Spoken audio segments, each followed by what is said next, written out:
One of England's most famous cases of necromancy occurred during the 1960s in Bedfordshire, gaining an unwelcome notoriety for the village of Clophill in Bedfordshire, a reputation which still attracts those with an interest in magic. Clophill is a village clustered on the north bank of the River Flit, Bedfordshire, almost midway between Luton and Bedford. Prior to the incidents of necromancy, Clophill became famous for the A6 murder, which I do recall as a child, but only vaguely, along with the Moors murders. Being later, my memory is stronger of Raymond Leslie Morris, the Cannock Chase murderer, and Donald Neeson, the murderer known as the Black Panther. The Black Panther had kidnapped and eventually murdered a local girl, only a year older than I, Leslie Whittle of Highley, whose father's coaches were commonly seen in the Shropshire of my youth. James Hanratty, 4th of October 1936 to 4th of April 1962, also known as the A6 murderer, was one of the final 8 people in the UK to be executed before capital punishment was effectively abolished.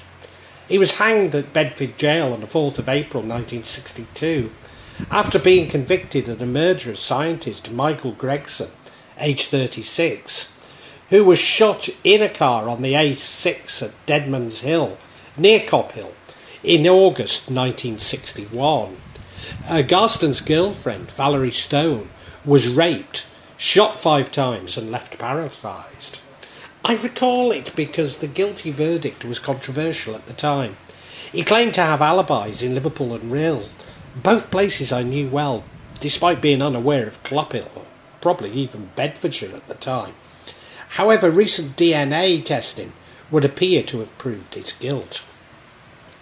The old St Mary's Church was built around 1350 and replaced by a new church in the 1840s. Gradually fell into ruin, and as an inactive church, had restoration carried out for secular purposes in the early 2010s. The new church in the High Street, built 1848 to 1849, it's the only church of England. It's the only church of the Church of England in the parish, which reflects the civil parish, having the A6 Bedford Road as its western limit.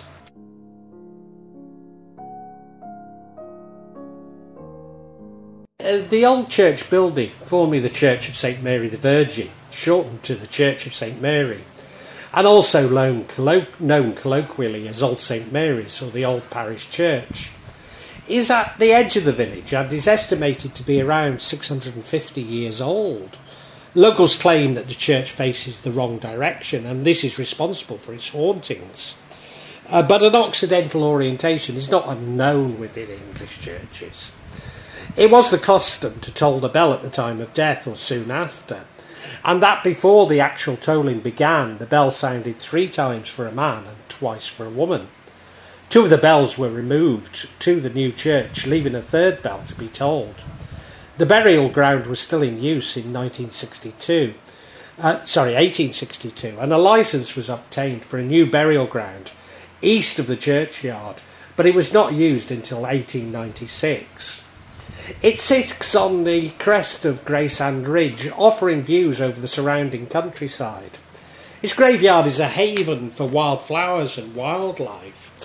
After the church moved to the village centre, incorporating various items of the old church, the old building was converted and used as a mortuary chapel, but in the 1950s it fell into ruin. A woman named Sophie is thought to be one of the ghosts that haunt this church. Her coffin was discovered hidden in the nave. A World War I Air Force mechanic named George is also thought to wander around the headstones, looking for his friend's grave.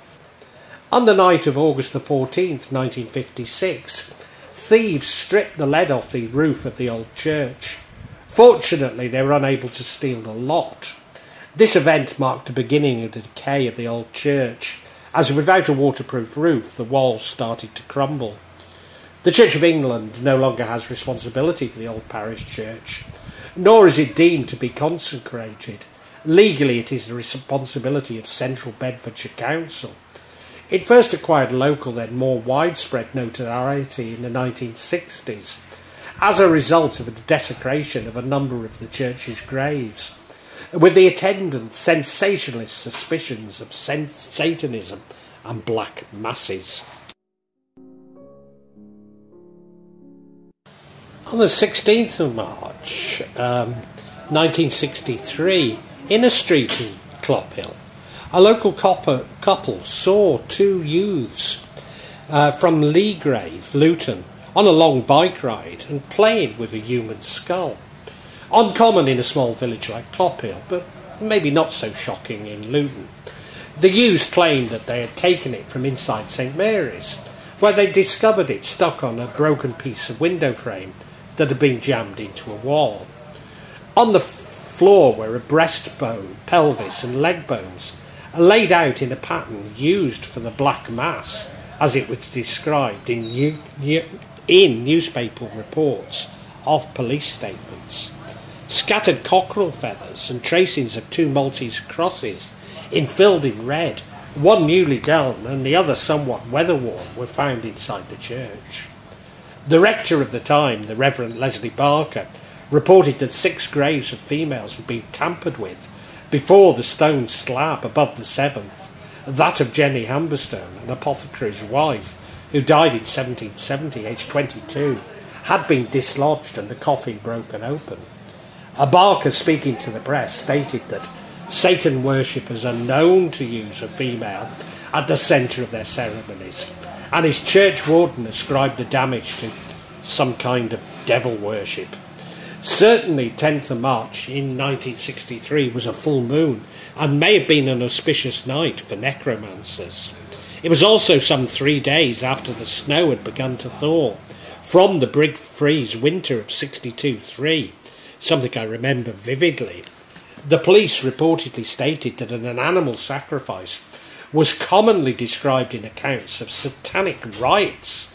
The cockerel was possibly sacrificial and the crosses were possibly painted with animal blood, although on this point Barker disagreed, thinking them more likely to be simply red paint. Finally, close investigation revealed 2 tracings of a Maltese cross inside a circle on the church wall, one weather-beaten and the second fresh. The 4 arms of the cross were coloured red, possibly with animal blood, as the police said, although the rector felt it was more like paint, although no such symbols appear in occult or Kabbalistic sources.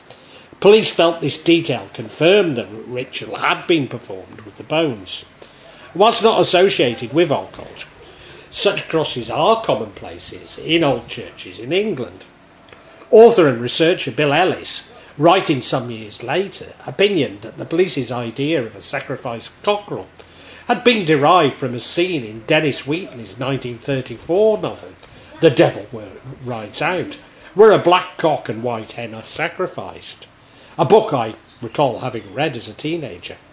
The Reverend Barker and his superiors surveyed the damage, and a man with a foreign accent and a London licence plate drove up to express an interest in black magic. Apparently he'd also been seen in Amt Hill.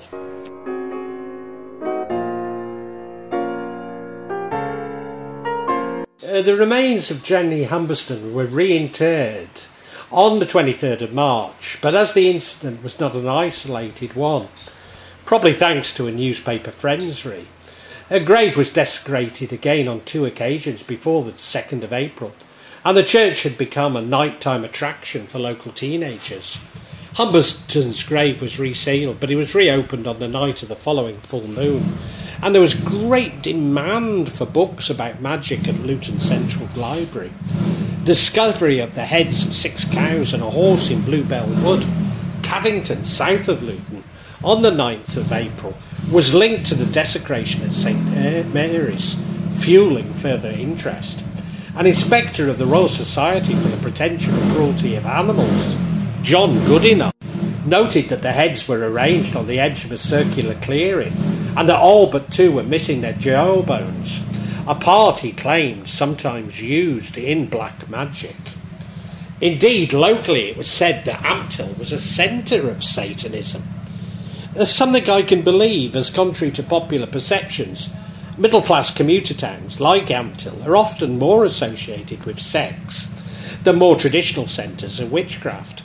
Indeed, I would characterise Ampthill as a town, as a commuter town, which seems to be home to a number of London taxi drivers. But a local newspaper had interviewed a student from Salsoe Agricultural College who admitted to having visited the church 2 years previously with a group of students. They'd killed a cockerel, spread his feathers and blood around, and drawn a Celtic cross as a huge joke that doesn't seem so funny now. In Ivinghoe, west of Luton, police found a burning cross surrounded by bones and other paraphernalia. 2 young men admitted responsibility, commenting, "It was all a harmless joke and neither of us has ever taken part in any voodoo rite or anything of that sort." The church and the reputation that it had gained from the incident were mentioned in a coffee table book on witchcraft by Eric Maple, who described desolate Clophill with a wilderness of desecrated and looted tombs, symbols of the revival of black magic in the 20th century, and recommended that people visit it for a truly Gothic experience. He also shot a black magic mass at the old church for the ITV in 1963, during which he fainted twice. Eric claimed that he would never return, but did so many times. The desecration of St Mary's in 1963 was followed by a spate of similar newspaper reports of black magic rites in 63 and 64, including reports of a series of desecrations in Lancashire, symbols painted on the porch of a church in Bamber, Sussex, a pentagram and a sheep's heart pierced with 13 thorns in St Clement's in Leigh-on-Sea. There were also many minor incidents in the villages and towns around Clophill. By the end of 1964, British police claimed they had linked more than 200 acts of graveyard vandalism to black magic. On Midsummer's Eve 1969, graves were broken into and bones arranged once again in Clophill. On May the 8th, 1963, a group of students from Shuttleworth College were found dressed in white sheets at the church. Later, the rector received a letter from the principal apologising for his students' high spirits. In 1969, 10 youths from St Albans and Harpenden were fined £10 for riotous behaviour in the churchyard, but 4 later acquitted on appeal. It would seem that going there in the dark of night became a rite of passage ritual for kids living locally and in nearby towns. More recently, local teenagers dare each other to run around the graveyard 13 times, anti-clockwise, believing that they would meet the devil. Although now the area is alarmed and this is no longer possible. A similar ritual I used to perform at Condover Church as a youth. I never did meet the devil, but did run very fast.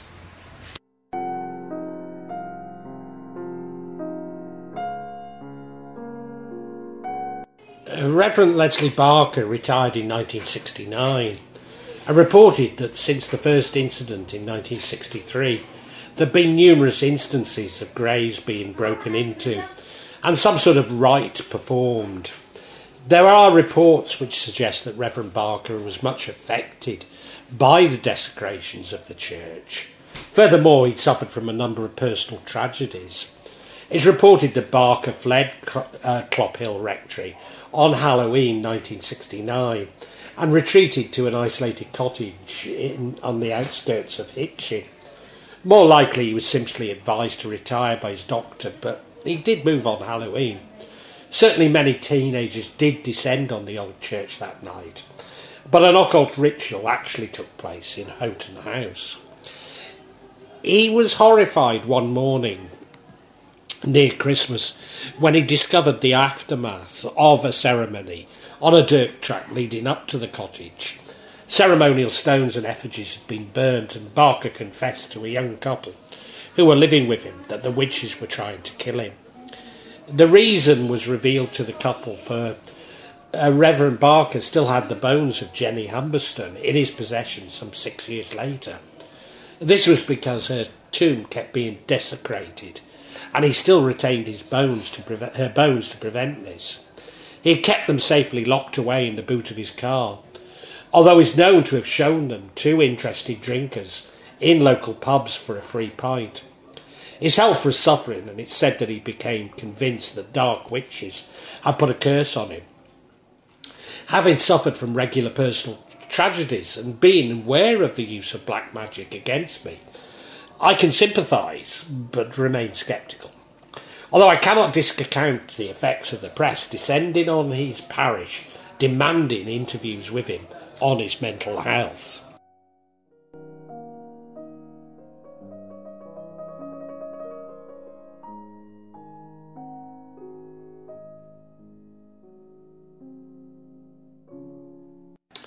In February 1959, vandals entered a churchyard in North Cray, Kent, knocking over and smashing 10 crosses. The caretakers commented, "Something very strange is going on, and I would not be at all surprised to learn that it's devil worship. It's not the first time crosses have been smashed here." At the same time, though, the local rector blamed hooligans. While black magic could not be ruled out, he felt it was unlikely. Villagers too said they heard the sound of partying from the churchyard and nearby woods during the night. This relatively minor kind of vandalism was repeated in Eltham late in 1962, where crosses were overturned.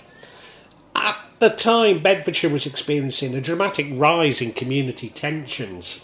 The Chief Constable for the county reported an overall 6% increase in crime, and even more dramatic jump in the number of cases involving juveniles, from 672 in 1960 to 1,027 in 61 and 1,104 in 1962. An increasing problem was caused by gangs of youngsters who vandalised vacant houses, stripping lead and other materials that could be sold as scrap metal. Nor indeed was the incident of the 10th of March in 1963 the first incident of potential necromancy at the old church in Clophill. News articles also reported on a variety of youth problems, especially in Luton, where teens complained about boredom and lack of employment and social facilities. Letters to the editor of the local papers also continually referred to the current rivalry between mods and rockers. Indeed, this whole incident seems uncannily like the moral panic over mods and rockers reported by sociologist Stanley Cohen, to such an extent that had the moral panic over mods and rockers occurred, a similar panic over necromancy was being created. Now, I'm not trying to say that some people did not engage in occult, just as I'm not suggesting that mods and rockers did not exist, simply that they were heavily influenced by the press and the moral panic. Just maybe the necromancy was more a product of the moral panic than ritual magic. Indeed, the immediate trigger for the incident came from a column written by journalist Peter Castle for the local paper, the Bedfordshire Times and Standard. Entitled "I Met a Witch and a Ghost," it ran on December the 7th as a spooky story, a traditional Christmas season feature.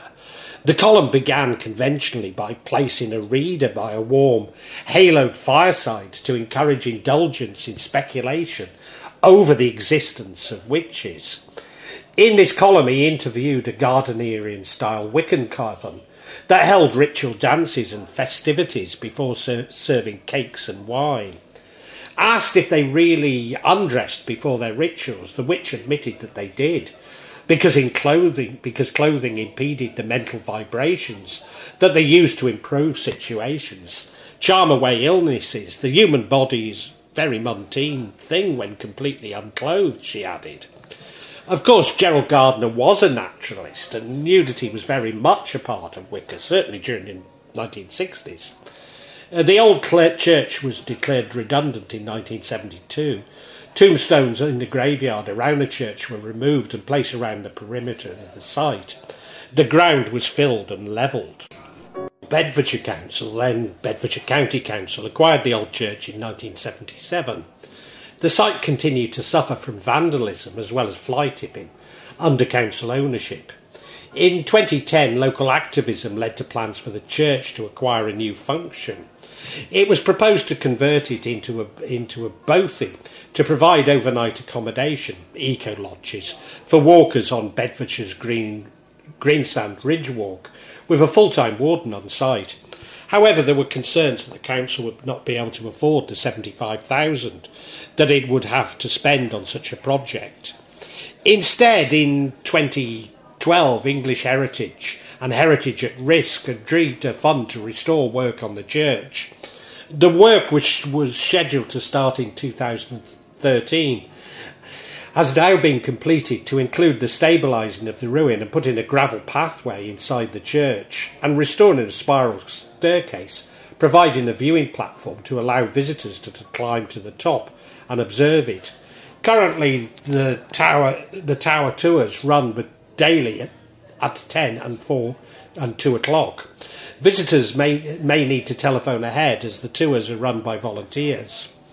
Further planned work will then include a heritage centre next to the church building. Maybe this is a silver lining, but I have to conclude that the local press at the time and subsequent paranormal investigators have been responsible for this panic. I doubt if we can blame local teenagers, who will always be attracted to the transgressive, especially when being scrutinised by authority and excitable clergy. As a side, though, maybe if events had gone differently, I would now find myself messing around in graveyards, naked with my neighbours, rather than DJing for Jakarta's youth on May days.